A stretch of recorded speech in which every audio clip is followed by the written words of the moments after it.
Hello, my name is Bob, and I fucking hate how social media has bastardized psychology as a field of study.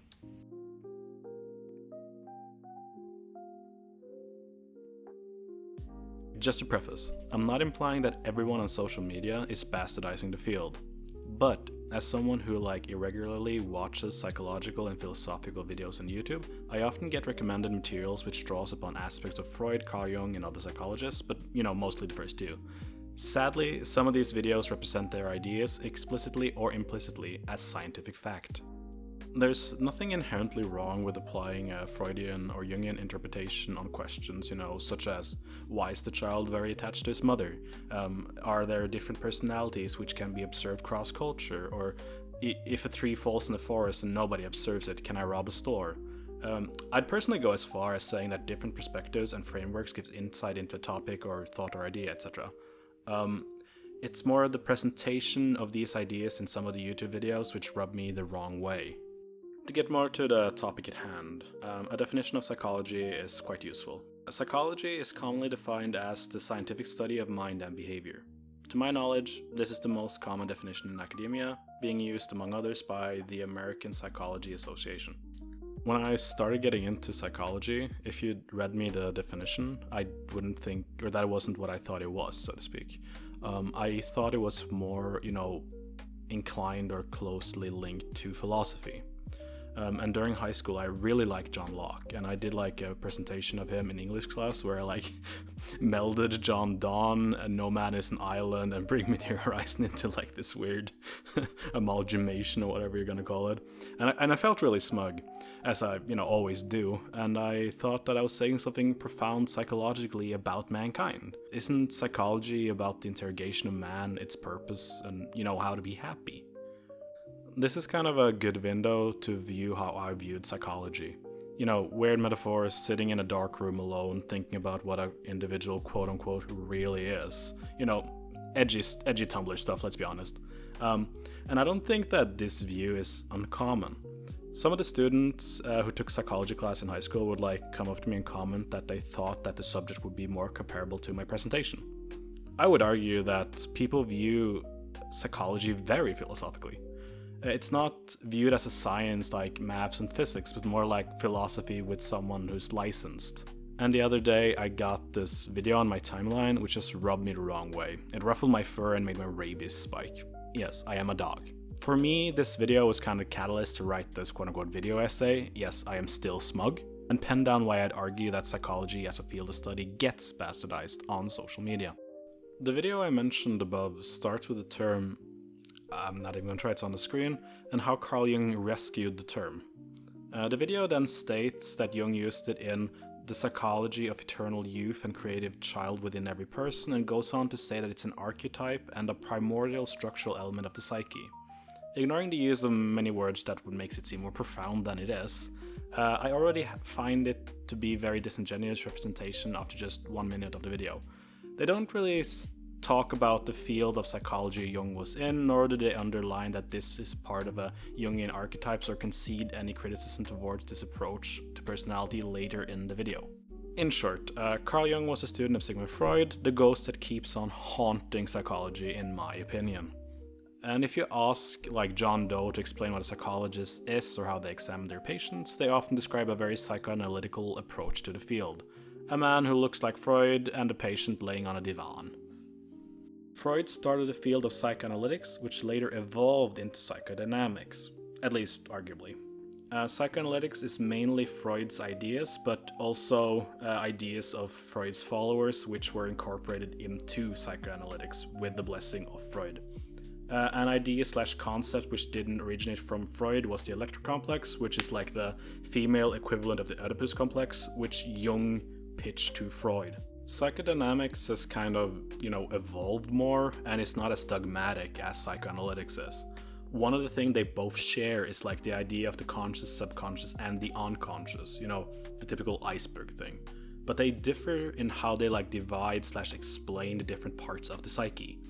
Of note is that Carl Jung disagreed with Freud regarding the emphasis of sexual interest Freud used in its explanation of personality and the id. Maybe Jung just got tired of hearing, your mom in a German accent, so to speak. Where analysis doesn't really try to cohere to empirical methods, dynamics have. But I also want to underline, I don't have a reference here, but I heard it from a trusted source. So trust me, bro, but at the same time, take that with a grain of salt. The issue regarding Freud, Jung, and psychoanalytical, psychodynamic approaches, while the latter has tried to be more empirical as of late at least, is that they present a lot of concepts and ideas, but they don't necessarily cohere to the scientific method nor, falsification, which is arguably the most important thing in the scientific method.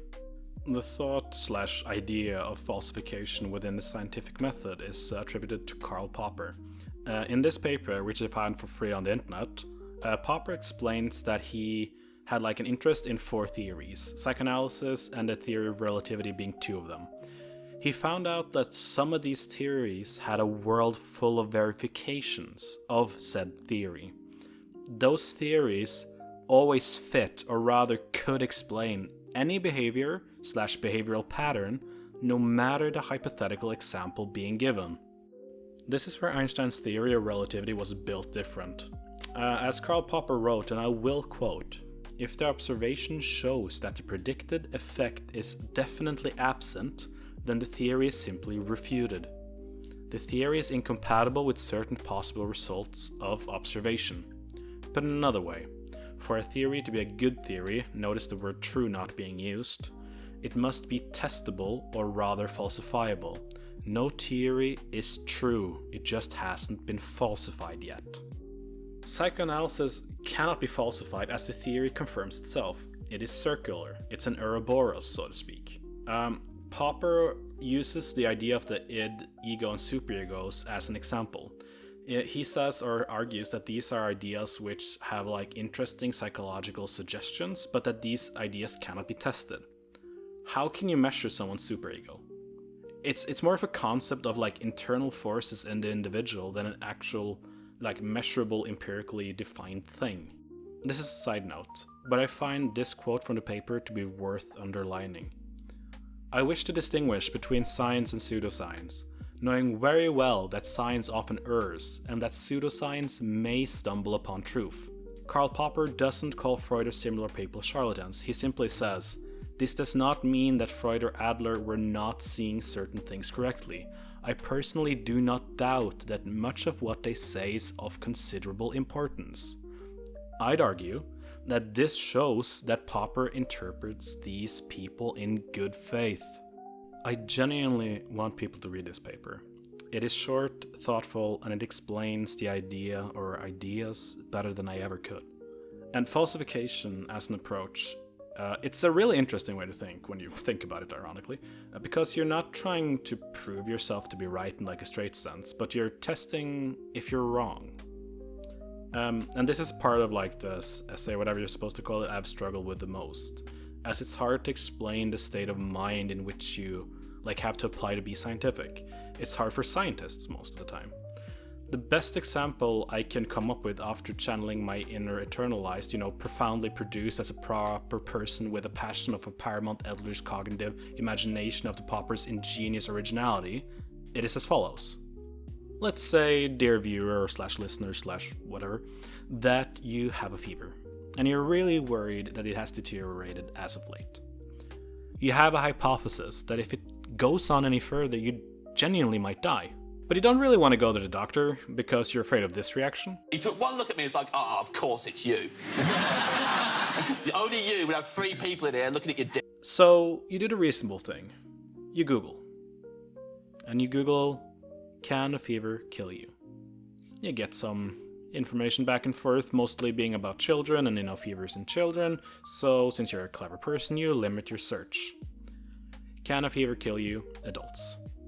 You get some hits on both, but since you're genuinely worried, and you're afraid, you latch on to the parts which confirm your hypothesis.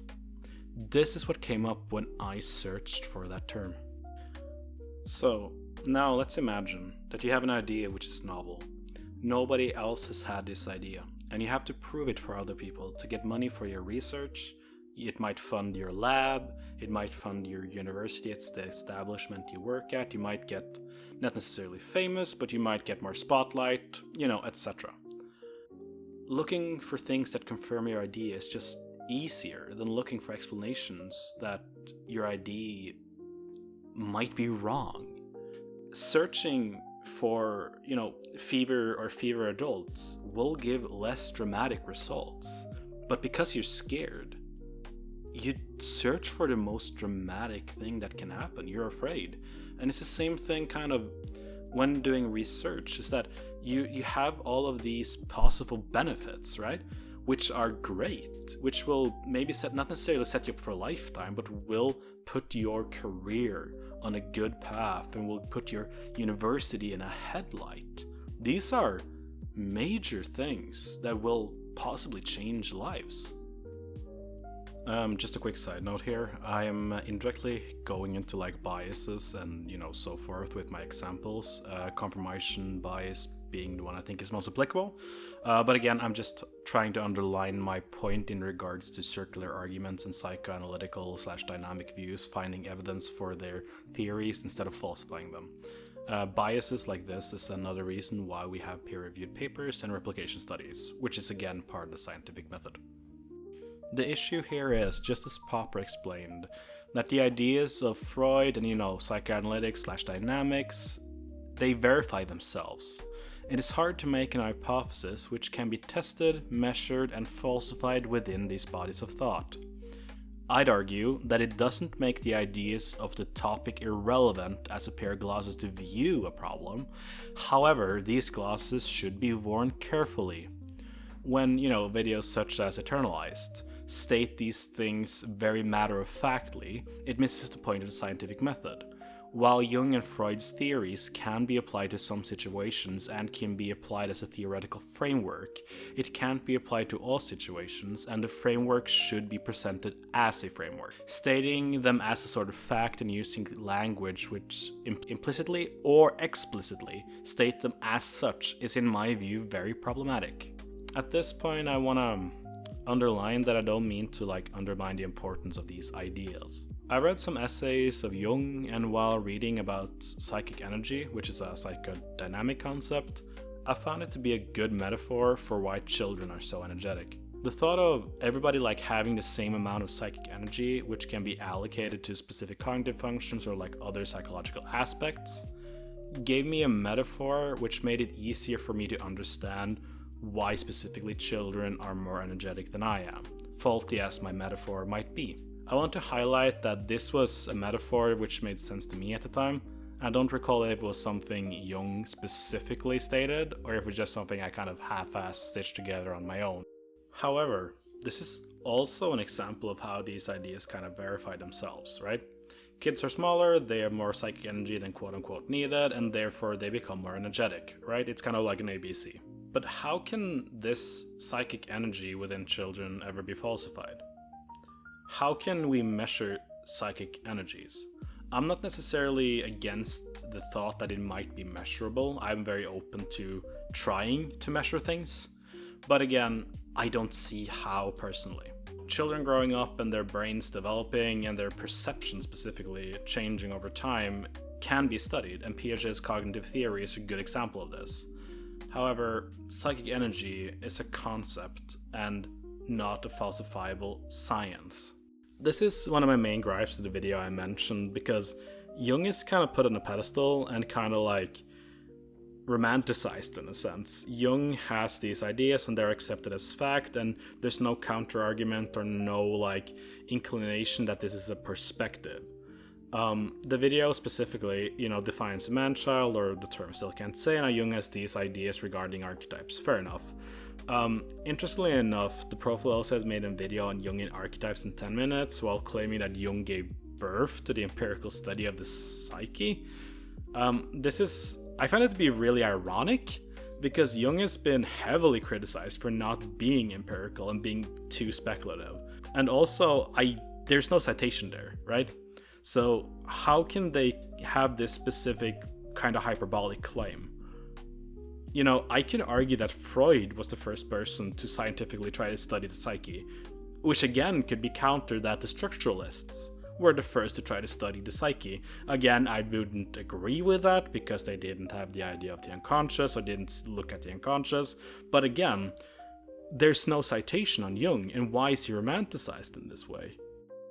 My criticism regarding this video is generally what I pointed out above when it comes to falsification. How can we study this term as an archetype/personality type? How can we falsify this? How can we draw conclusions based on what Jung is saying here? How can we make experiments? This is more an idea and framework rather than, psychology and science.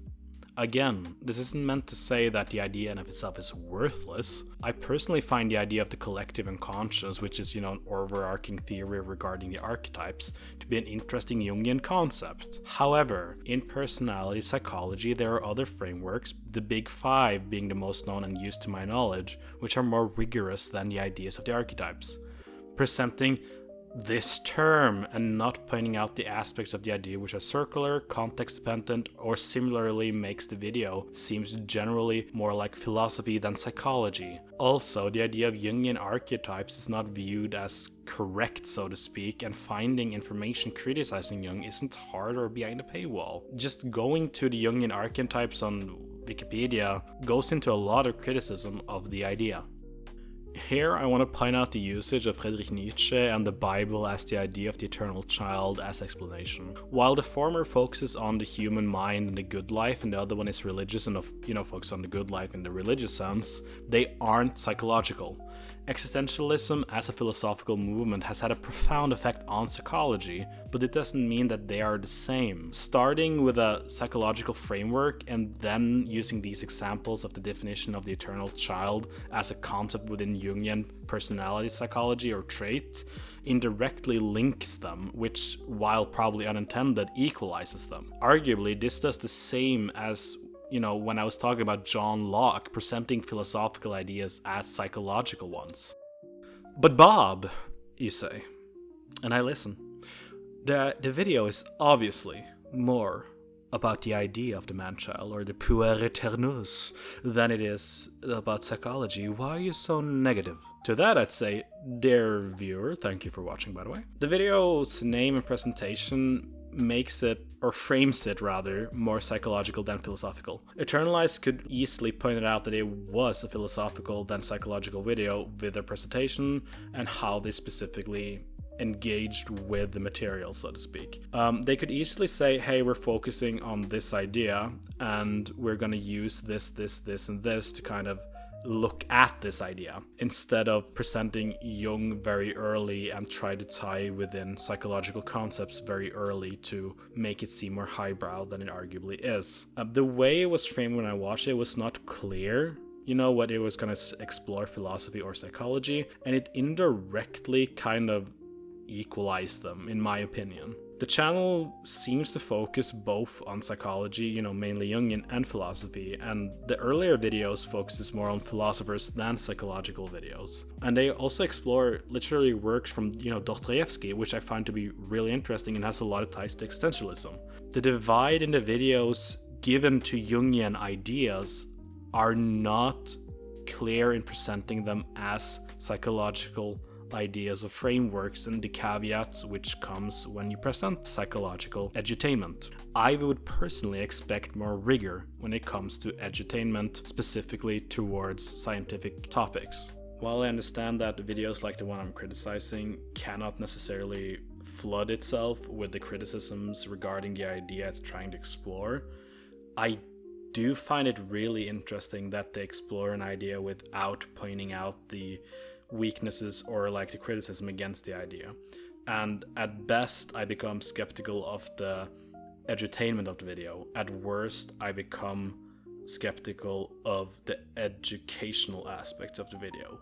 For me, the worst part is that this would have been one of the videos I would have loved in high school when I didn't know what psychology was.